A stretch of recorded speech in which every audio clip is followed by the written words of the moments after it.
प्रदर्शन में मौजूद तमाम जो दूर दराज के इलाकों से और शिमला शहर के इर्द गिर्द से भी आप सभी पीड़ित लोग यहाँ आए हैं। मैं अपने संगठन CITU की ओर से आपके प्रति एकजुटता प्रकट करता हूँ, आपको समर्थन देता हूँ। और मैं देख पा रहा था आपका जब प्रदर्शन चल रहा था, बहुत सारे साथी तो ऐसे हैं यहाँ जो हमारे ही संगठनों में भी काम करते हैं। कोई मिड डे मील में है, कोई आंगनवाड़ी में भी है। मैं सीवरेज ट्रीटमेंट के साथियों को भी देख रहा था, कुछ शहर के भी साथी हैं। आम जनता जो यहाँ शहर के अंदर है, कैथू में हमने बहुत सारा वक्त गुजारा, वहाँ के साथियों को देख पा रहा था, टूटू के साथियों को देख पा रहा था, सोहन जी और अन्य साथियों को देख पा रहा था। वास्तव में आज जो यहाँ आप सभी आए हैं, ये एक पीड़ा है, ये कष्ट है, दुख दर्द है, जिसको व्यक्त करने के लिए आप आए। आपने ये रास्ता इसलिए चुना जो सोहन जी ने आपके बीच में उस बात को रखा कि लगभग 2 दर्जन लोगों के पास आपने ज्ञापन सौंपे। वो लोग चाहे अधिकारी थे, चाहे MLA थे, चाहे MP थे, चाहे सरकारों के हुक्मरान थे, लेकिन आपके दुख दर्द कष्ट का निवारण नहीं हुआ। क्योंकि आपको मालूम है, ये जो जितनी भी बड़ी बड़ी कंपनियां चलती हैं, निश्चित तौर से प्रभावशाली लोग होते हैं। ये आम आदमी तो कंपनी नहीं चला पाता है, लेकिन ये जो सोसाइटियां हैं, कंपनियां हैं, जो इस तरीके का धंधा करती हैं, पूरा बिजनेस रन करती हैं या कारोबार करती हैं, या कोई भी योजना चलाती हैं, चलाने वाले तो अमीर लोग होते हैं, लेकिन इसका परिणाम अंततः भुगतना पड़ता है आम आदमी को। और मेरी किसी बहन ने यहाँ ठीक पीड़ा व्यक्त की और कहा कि मैं तो घर भी नहीं जा सकती। बिल्कुल सही बात कही, क्योंकि असल में ये जो आपने नाम लगाए बड़े बड़े और ये जो संस्था का नाम लिखा आपने, इसको कौन जानता था उस जगह। ये तो ब्रांच मैनेजर होंगे, प्रमोटर्स होंगे, एजेंट्स होंगे, दूसरे लोग होंगे जिनको पर्सनली जो है जनता में लोग जानते थे, और उनके रेपुटेशन के आधार पर या जान पहचान के आधार पर ही कस्टमर ने पैसा लगाया होगा ना, आपके विश्वास पे लगाया ना। तो इसलिए जब वो पैसा डूबता है या हाथ में नहीं आता है, तो गुस्सा इधर को नहीं जाता जनता का, ग्राहक का गुस्सा कहाँ आ जाता है। और ये सच्चाई है कि पैसा तो आपने नहीं खाया, पैसा खाने वाले कोई और हैं।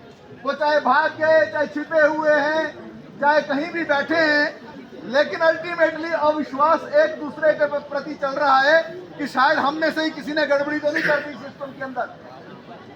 तो ऐसी जो लड़ाइयाँ चलती हैं, इसमें गरीब ही गरीब के खिलाफ खड़ा हो जाता है, मध्यम वर्ग ही मध्यम वर्ग के खिलाफ खड़ा हो जाता है, या जनता का एक हिस्सा जनता के दूसरे हिस्से के साथ खड़ा हो जाता है। और असल में बड़े बड़े लोग जो है बच निकलते हैं। मैं भी साइड में यहाँ खड़ा था, हमारे एक आदरणीय भाई साहब वो बता रहे थे कि काफ़ी इनकी भी रकम लगी है। फिर सुनने में ये भी आया किसी के 98 लाख भी लगे हैं।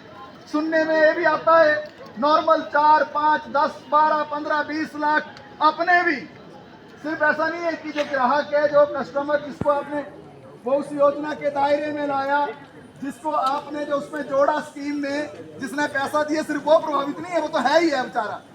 लेकिन जो लोग काम भी कर रहे थे इस संस्था के अंदर, सोसाइटी के अंदर, उनमें से भी ज्यादातर लोगों ने पैसे तो लगाए हैं ना।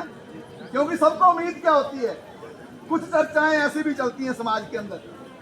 ये साइड में मैं कुछ चर्चाएं सुन भी रहा था, जो आम लोग थे, आप लोग नहीं, जो आम लोग थे वो ये भी चर्चा कर रहे थे। कुछ लोग तो, ज्यादातर लोग तो आपसे हमदर्दी जता रहे थे कि गलत हुआ, पैसा मारा गया, खून पसीने से आदमी जो है कमाता है, 1 रुपया भी कमाता है तो बड़ी कड़ी मेहनत से कमाता है, और जब वो पैसा जो है हाथ में नहीं आता है वापस लौट के, तो उसके दुख दर्द को तो वो आदमी समझता है, लेकिन जनता भी समझती है। ऐसा नहीं है, क्योंकि उसको मालूम है कि पैसा कैसे कमाया जाता है।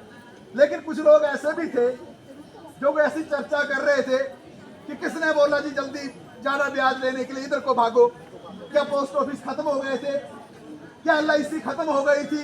ये चर्चाएं चलती हैं, लेकिन हकीकत क्या है जिसके पीछे जाना पड़ेगा। तो शुरू में एक भाई साहब ने यहाँ कहा था कि इस संस्था पर भी लोगों ने क्यों विश्वास कर लिया। इसलिए किया क्योंकि कहीं ना कहीं कोऑपरेटिव सोसाइटी के अंतर्गत अगर आप पंजीकृत होते हैं, कोऑपरेटिव सोसाइटी किसकी है? सरकार की। अगर आरबीआई के अंतर्गत आपको लाया जाता है, उसकी निगरानी में, तो आरबीआई किसका है? सरकार का। और सरकारें हम किस लिए चुनते हैं? कोई भी सरकारें हो एबीसी, इसमें मत फंसो। इसीलिए चुनते हैं क्योंकि जिस पे विश्वास होता है उसको वोट देते हैं कि वो चलाएगा 5 साल सरकार को। तो जब उस सरकार की संस्थाएं जो हैं वो इन चीजों में इन्वॉल्व होती हैं, तो आम आदमी को उसको विश्वास पैदा होता है कि नहीं नहीं यार, आरबीआई इन्वॉल्व है, कोऑपरेटिव सोसाइटी इन्वॉल्व है, सब कुछ ठीक ठीक चलेगा, गलत नहीं होगा कुछ भी। लेकिन इसके बावजूद भी जब हो जाता है और हाथ में कुछ नहीं आता है, तो दुख दर्द और पीड़ा और कष्ट बढ़ता है। अब ये 2 आदमियों को मैं देख रहा था, अब ये तो इनको दुख दर्द कष्ट उतना नहीं हो सकता, क्योंकि आप रियल लाइफ के आदमी हो, एक्चुअल दुनिया के आदमी हो ना। आपने कड़ी मेहनत की है ना, आपने ब्रांचें रन की है ना, आपने प्रमोशन की है ना, आप एजेंट बन के लोगों के बीच में गए हो ना, कड़ी मेहनत की। इसमें से 2 व्यक्ति जो मैं देख पा रहा था, ये रियल लाइफ के, बॉलीवुड के, रियल के नहीं, रियल लाइफ के, फिल्मी दुनिया के बड़े अच्छे एक्टर हैं दोनों, बड़े अच्छे एक्टर हैं। लेकिन इसी एक्टिंग के जरिए कंपनी ने, मींस सोसाइटी ने, लोगों को कन्विंस करने के लिए, लोगों को अपने नजदीक लाने के लिए